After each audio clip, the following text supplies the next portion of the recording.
26 வருட நம்பிக்கை, லட்சக்கணக்கான சந்தோஷ திருமணங்கள். கல்யாணம்னாலே தமிழ் மேட்ரிமோனி தான். விகடன் நேயர்களுக்கு வணக்கம். இப்ப நம்ம அதிமுகவோட பொதுச் செயலாளர் எடப்பாடி பழனிசாமி அவரோட வீட்டுக்கு முன்னாடி தான் நின்றுட்டு இருக்கோம்.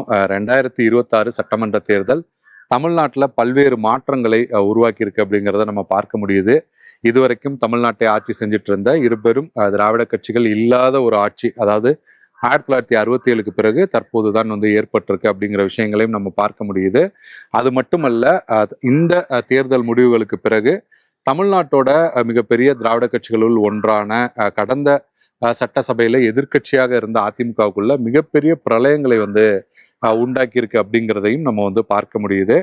அதிமுகவோட பொதுச் செயலாளர் எடப்பாடி பழனிசாமிக்கு எதிராக முன்னாள் அமைச்சர்கள் சி.வி. சண்முகம், எஸ்.பி. வேலுமணி, விஜயபாஸ்கர் போன்றவர்கள் போர்க்கொடி உயர்த்திட்டு இருக்காங்க அப்படிங்கிறதையும் நம்ம பார்க்க முடியுது. இதற்கு அடிப்படையான காரணங்கள் அப்படின்னு நம்ம பார்த்தோம்னா, தொடர்ச்சியான தேர்தல் தோல்விகள் அப்படிங்கிறது ஒரு புறம் இருக்கு.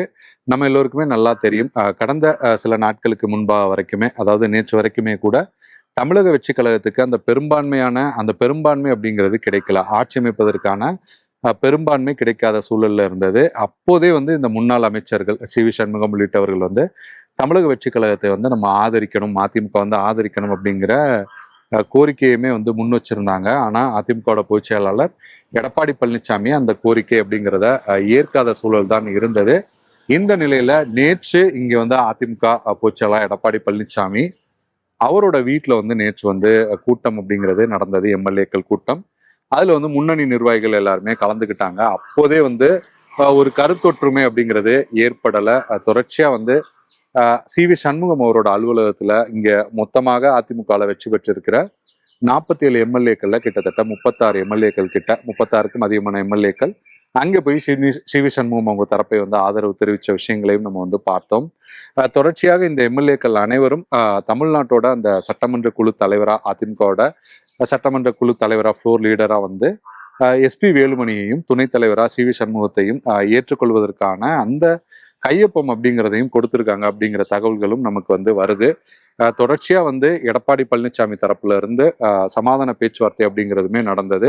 தளவாய் சுந்தரம், அக்ரி கிருஷ்ணமூர்த்தி, சேலம் இளங்கோவன் உள்ளிட்டவர்கள் நேற்று மாலை சமாதான பேச்சுவார்த்தை நடத்தினாங்க. ஆனா அப்போது சுமூக முடிவு எட்டப்படலை. இன்னும் சொல்ல போனா அவங்க என்ன முடிவு எடுக்கிறாங்க, இல்லை அவங்களோட கோரிக்கை என்னவா இருக்கோ அதை நம்ம நிறைவேற்றிடலாம் அப்படிங்கிறதையுமே பொதுச் செயலாளரான எடப்பாடி பழனிசாமி முன் வச்சிருந்தாரு. ஆனா மறுபுறம் பார்த்தோம்னா அவரோட அந்த பதவியே ராஜினாமா பண்ணணும் உள்ளிட்ட விஷயங்களை கோரிக்கையை முன் வச்சாங்க அப்படிங்கிற தகவல்களும் நமக்கு வந்தது. மறுபுறம் பார்த்தீங்கன்னா நேற்று இரவு அந்த காலகட்டத்தில் ஒருவித மன அழுத்தம், ஒருவித வருத்தத்துல நான் பொதுச்செயலாளர் பதவியை கூட ராஜினாமா பண்றேன் அப்படின்னு எடப்பாடி பழனிசாமி முடிவு செய்ததாகவும் நமக்கு சில தகவல்கள் வந்தது.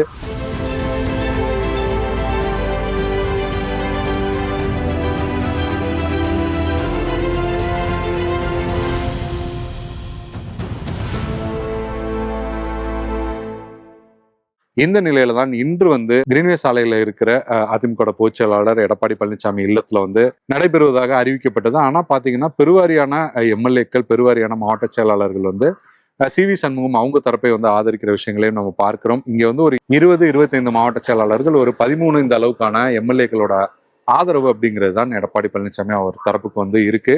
இன்றுமே கூட இந்த சமாதான பேச்சுவார்த்தை அப்படிங்கிறது தொடர்ந்துட்டு இருக்கு. முன்னாள் அமைச்சர்கள் வளர்மதி உள்ளிட்டவர்கள் தொடர்ச்சியா தொடர்ச்சியா அந்த சமாதான பேச்சுவார்த்தையுமே நடத்திட்டு இருக்காங்க. ஆனாலுமே கூட இன்னமுமே அந்த சுமூக முடிவு எட்டப்படலை அப்படிங்கிற தகவல்கள் நமக்கு வருது. ஒண்ணு எடப்பாடி பழனிசாமி அந்த பொதுச்செயலாளர் பதவி ராஜினாமா பண்ணணும் அப்படிங்கிற கோரிக்கை வைக்கப்படுது.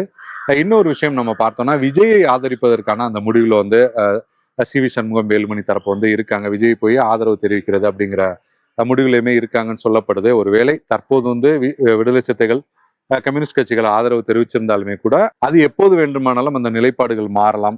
சட்டசபையில பெரும்பான்மைக்கான வாக்கெடுப்பு நடக்கும்போது மாறுவதற்கு வாய்ப்பு இருக்கு. நம்ம இந்த நேரத்துல ஆதரவு தெரிவிக்கணும். அமைச்சரவை உள்ளிட்ட விஷயங்கள் கூட பேசி முடிவெடுக்கப்பட்டுச்சு விஜய் தரப்போட. ஏற்கனவே இன்றுமே விஜய் சந்திச்ச அந்த வாழ்த்து தெரிவிப்பதற்கான அந்த விஷயங்களும் நடைபெற இருக்கு அப்படின்னு விஜய் ஆதரிக்கிறதுல ரொம்பவே உறுதியா இருக்கிறதா நமக்கு தகவல்கள் வருது. ஆனா அதையுமே கூட எடப்பாடி பழனிசாமி தரப்பு நம்மளே ஆதரிக்கலாம் அப்படிங்கிற முடிவுல கூட அவருமே இருக்காரு அப்படிங்கிற தகவல்களுமே வந்துட்டு இருக்கு. ஆனா அதிமுகவுக்குள்ள தற்போது வந்து ஒரு மிகப்பெரிய ஒரு பிளவு அப்படிங்கிறது ஏற்பட்டிருக்க விஷயங்களை தான் நம்ம வந்து பார்த்துட்டு இருக்கோம்.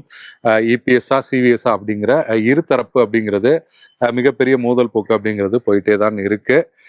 இரண்டு அணிகளும் ஒன்று சேர்றாங்களா, ஒன்றிணைந்தே விஜய் வந்து ஆதரிக்கிறாங்களா, இல்ல என்ன நடக்குது, அவங்க வந்து கட்சி கட்டுப்பாட்டை மீறிட்டதால அவங்க மேல நடவடிக்கை எடுக்கப்படுதா உள்ளிட்ட பல்வேறு கேள்விகளுமே எழுந்திருக்கு. அதே நிலையில இபிஎஸ் அப்படி ஒரு முடிவு எடுத்தா பெரும்பான்மையான நிர்வாகிகள், பெரும்பான்மையான எம்எல்ஏக்கள் சப்போர்ட் சிவி சண்முகம் அவங்க தரப்புல தான் இருக்கிறதுனால இவரை கூட வந்து கட்சியை விட்டு இபிஎஸ்ஐ கூட நீக்குவதற்கான வாய்ப்புகள் இருக்கு அப்படிங்கிற தகவல்களுமே சொல்றாங்க. அதிமுகவுக்குள்ள ஏற்பட்டு இருக்கிற இந்த சகோதர யுத்தம் சமாதானத்துல முடியுதா, இல்ல தொடர்ந்து குழப்பம் நீடிக்குதா அப்படிங்கிறத நம்ம வந்து பொறுத்திருந்துதான் பார்க்கணும். நன்றி, வணக்கம். 26 வருட நம்பிக்கை, லட்சக்கணக்கான சந்தோஷ திருமணங்கள். கல்யாணம்னாலே தமிழ் மேட்ரிமோனி தான்.